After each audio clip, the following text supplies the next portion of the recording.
कई बार हम कल्पनाओं में वो चीजें देखते हैं जो असल में कभी हुई नहीं होती, मगर कोई चीज हमें काल्पनिक रूप से कितना प्रभावित करती है, कभी कभी वो जानना हमें जरूरी लगता है। जिस चक्कर में हमारी रातों की नींद उड़ चुकी होती है, दिन का चैन खो चुका होता है और आपके मन में बस यही चलता है कि मेरे साथ ही ये सब क्यों हो रहा है। आपको किसी भी लॉजिक तक पहुंचने के लिए खुद से एक जंग लड़नी पड़ती है।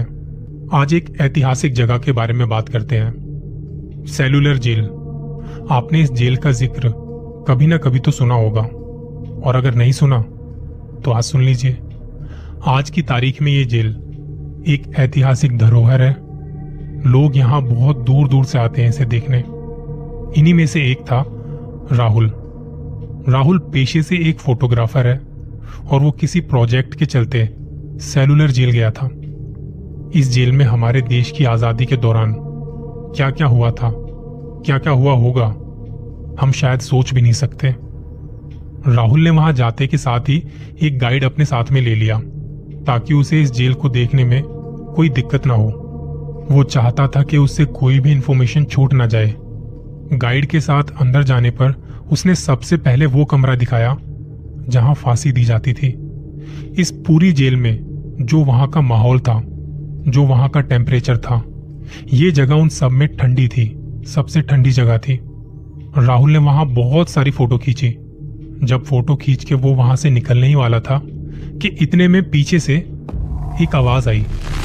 उसने जल्दी से पीछे पलट के देखा तो उसे वहां जरा सी धूल हवा में उड़ती हुई दिखाई दी।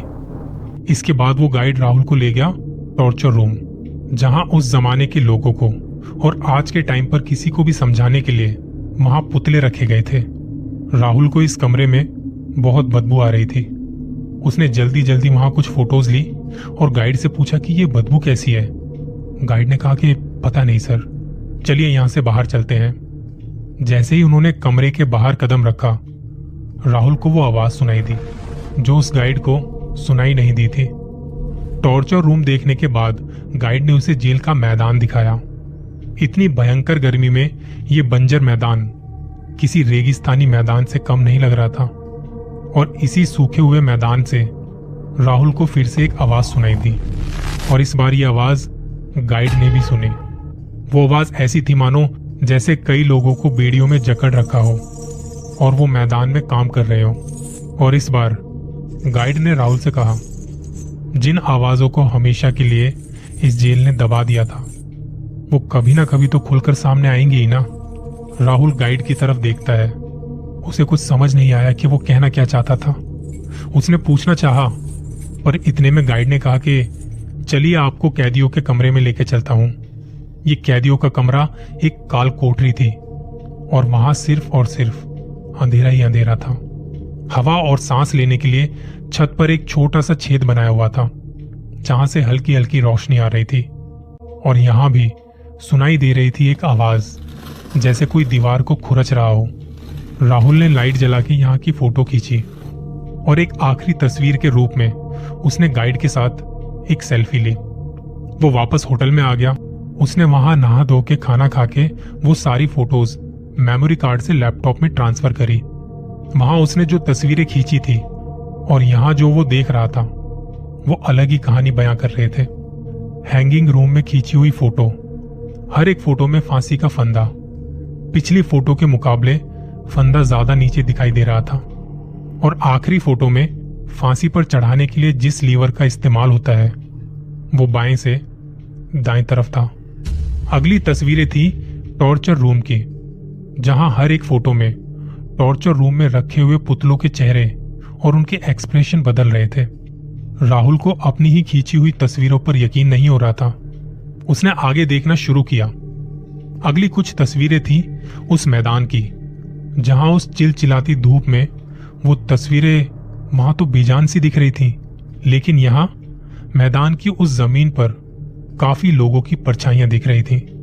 इन परछाइयों को देखकर लग रहा था जैसे इनके हाथ और पांव बेड़ियों में बंधे हुए हैं। राहुल अपनी खींची हुई तस्वीरों को ही देखकर हैरान था। उसे पसीना आने लगा। उसने पानी पिया और खुद को शांत करते हुए आगे और तस्वीरें देखना शुरू किया। आगे की तस्वीरें थी उस काल कोठरी की, जहां राहुल को दीवार पर किसी के खुरचने की आवाज सुनाई दी थी, और इन तस्वीरों में था उसके सवाल का जवाब। दीवार पर खुरचने के साथ ही वहां जो लिखा गया था वो सिर्फ एक शब्द था, पर उसे डराने के लिए बहुत था, क्योंकि दीवार पर उसका नाम लिखा था, राहुल। इन सारी तस्वीरों का कनेक्शन राहुल इन फोटोज को खींचते वक्त उसकी सुनी हुई आवाजों के साथ कर पा रहा था। कुछ आवाजें तो उस गाइड ने भी सुनी थी। जब यह ख्याल राहुल के दिमाग में आया तो उसने तभी अपना फोन निकाला और उस गाइड के साथ ली हुई सेल्फी ढूंढने लगा। फोटो को देखते के साथ ही राहुल के दिमाग में कहीं ना कहीं उस गाइड की कही एक बात याद आ गई। सर, जिन आवाजों को जेल ने हमेशा के लिए दबा दिया था वो कभी ना कभी तो खुलकर सामने आएंगी ही ना। राहुल को उस सेल्फी में अपने साथ कोई गाइड नहीं दिखा, बल्कि उस गाइड की जगह एक ब्रिटिश ऑफिसर दिखाई दे रहा था। यह सब कुछ राहुल की समझ से भी परे था। वो अपने इन सारे सवालों का जवाब ढूंढना तो चाहता था, पर उसके लिए उसे रात भर इंतजार करना पड़ेगा, क्योंकि जेल अब सीधे सुबह ही खुलेगी। इतना सब कुछ देखने के बाद राहुल की नींद तो पहले ही उड़ चुकी थी। अगले दिन दोपहर के 1 बज रहे थे। उसे बड़ी बेचैनी सी हो रही थी। उसे शरीर पर कुछ जलन सी महसूस हो रही थी। उसने वहां आईने में खुद को देखा तो गर्दन, हाथों में और पीठ पर चारों तरफ कुछ निशान से थे। दर्द भी हो रहा था। इसका मतलब कल रात उसने सपने में जो टॉर्चर देखा था वो किसी और के साथ नहीं, बल्कि उसी के साथ हकीकत में हो रहा था। राहुल के लिए इससे भी ज्यादा जरूरी था अपने साथ हुए उन हादसों का जवाब ढूंढना। दिन मंगलवार का था और सेलुलर जेल पहुंचते पहुंचते शाम के 4 बज चुके थे। जिस गाइड की उसे तलाश थी वो उसे कहीं नजर नहीं आया। जेल का हर एक कोना उसने अच्छे से देख रखा था, इसलिए इस बार वो अकेला ही अंदर चला गया। सबसे पहले उसने देखना चाहा टॉर्चर रूम को। जो अजीब सी बदबू इस कमरे में कल थी वो आज नहीं थी। कमरे में उसके साथ 4-5 लोग और भी थे। राहुल बड़े ध्यान से सारे पुतलों को देख रहा था कि तभी उसे ऐसा लगा कि किसी ने जोर से दरवाजे को पटका हो, और फिर शुरू हुई कमरे में लोगों के चीखने की और दर्द भरी आवाजें। ऐसा लग रहा था जैसे कैदियों को उसके सामने मारा जा रहा हो, मानो जैसे उनकी आंखों में जहर डाला जा रहा हो और तड़पने के लिए उन्हें छोड़ दिया हो। इन्हीं चीख के साथ राहुल का ध्यान टूटा और उसने देखा कि कमरे का दरवाजा खुला है। वहां खड़े लोग उसे देख रहे थे। राहुल जैसे ही कमरे के बाहर निकलकर कॉरिडोर में आगे बढ़ा कि उसने फिर से एक जानी पहचानी आवाज सुनी। इस आवाज को सुनकर पलटा ही था कि तभी उसकी नजर जमीन पर पड़ी एक प्लेट पर गई, जो अपने आप ही सरककर काल कोठरी के दरवाजे के नीचे से अंदर की तरफ चली आई। राहुल ने तभी मोबाइल की फ्लैशलाइट ऑन की और दरवाजे के नीचे से अंदर की ओर झांकने लगा। टॉर्च की उस रोशनी में अंदर जहां तक दीवार थी उसे कुछ नजर नहीं आ रहा था। वो वहां से पीछे हटने ही वाला था कि तभी जेल के अंदर से 2 आंखें उसे देखने लगी, और तब एक आवाज उस तक पहुंची। ये देखने सुनने के बाद राहुल वहां से भागा, क्योंकि अब उसे अपने किसी भी सवाल का जवाब नहीं चाहिए था। वो लगातार भागे जा रहा था। जेल के मेन एंट्रेंस की तरफ जाते वक्त उसके भागते हुए कदम वहां एक दरवाजे के पास आके रुके। इस वक्त राहुल हैंगिंग रूम के ठीक बाहर खड़ा था और तेज हवा के साथ किसी के जोर से वहां गिरने की आवाज आई। राहुल ने हिम्मत करते हुए इस दरवाजे के अंदर कदम रखा तो अब तक आ रही आवाज शांत हो चुकी थी।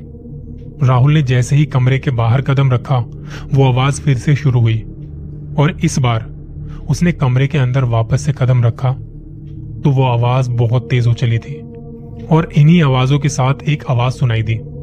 ऐसा लगा जैसे उसके पैरों के पास ठीक सामने कोई गिरा हो। अब इस जगह पर 1 मिनट भी खड़ा रह पाना बड़ा मुश्किल था राहुल के लिए। वो पलटा और जेल के मेन गेट की तरफ भागना शुरू किया। इस बीच ये सारी आवाज और तेज हो चली थी। वो जेल और उसकी दीवारें उन आवाजों से गूंज रही थी। इस बार राहुल रुका नहीं और सीधा जेल के गेट के बाहर उसके मेन गेट पर आ गया। भागते भागते उसकी सांसें फूल रही थी। हांफते हांफते उसकी नजर वहां लगे एक बोर्ड पर गई, जिस पर लिखा था कि ये जेल विजिटर्स के लिए सोमवार को बंद रहती है। अगर ये सच है तो कल वो इस जेल में अंदर कैसे पहुंचा था? उसने होटल पहुंच के जल्दी से अपना लैपटॉप ऑन किया और सारी फोटोज फिर से देखी। देखा तो वहां फोल्डर तो था, पर उसमें एक भी फोटो नहीं मिली। राहुल के पास अगर कुछ था तो थी कुछ यादें और उस गाइड की कही एक बात। सर, जिन आवाजों को हमेशा के लिए जेल ने दबा दिया है वो कभी ना कभी तो खुलकर सामने आएंगे ही ना। कहानी कैसी लगी बताना जरूर। जल्दी मिलूंगा किसी और कहानी के साथ। अपना ख्याल रखिए और ध्यान रखिए, कहीं आपको भी कोई आवाज तो नहीं आ रही ना। एक बार पीछे पलट के देखिए, कोई है तो नहीं।